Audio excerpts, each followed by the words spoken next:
Hey guys, welcome back to the channel. In today's video, I'm gonna show you how I DIY fix my Magic Keyboard.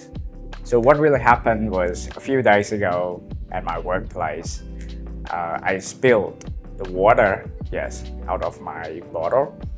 Large amount of water spilled on the keyboard. So I took off the battery and I placed the keyboard like this, face down, with some tissues on, and the next day, as you can see, when I lifted the keyboard, you can see the tissues actually try to absorb the water out of the keyboard. So I was very happy and I thought that's the fix. But then I connect the keyboard to the iMac, and then what really happened was when I press the volume button, it's decrease and increase the brightness of the iMac. And when I did adjusting the brightness on the keyboard, the shortcut keyboard on the Magic Keyboard, what really happened was the iMac decreased and increased the volume. So it meant that the issue was not fixed. And then I brought it home and I will show you exactly what I did at home. So what you're gonna do is you need a cloth bag. Any bag that made from cloth, any types of cloth, and then you have to use a hair dryer. So turn on the hair dryer and then maybe just for several seconds and close it or turn it off, and then you do like this. So what I'm doing is to trap the heat inside the cloth.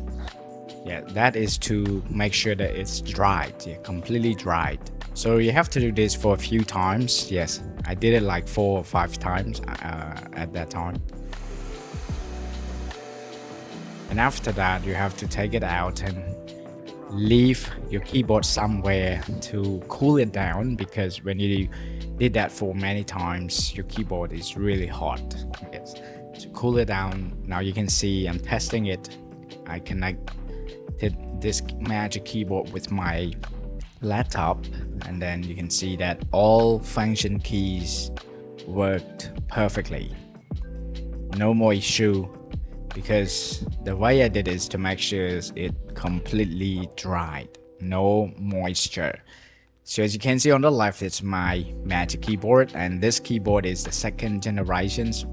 So it comes with a built-in battery, not the same to the one I'm holding right now. This is the 1st generation, so it comes with separate batteries that you can take them out. That's why in the beginning of this video, like I told you, that I took out all of the batteries and I placed the keyboard face down on the tissues, just to hope that the tissues will absorb all of the moistures, but it didn't. Okay, that's pretty much it. Okay guys, so don't forget to let me know in the comment down below if this tip works for you as well. And as always, don't forget to hit subscribe, like, and share this video with your friends. And don't forget to click on the bell notification so that you won't miss my future review on different tax products. And hope to see you guys in the next video. Thanks.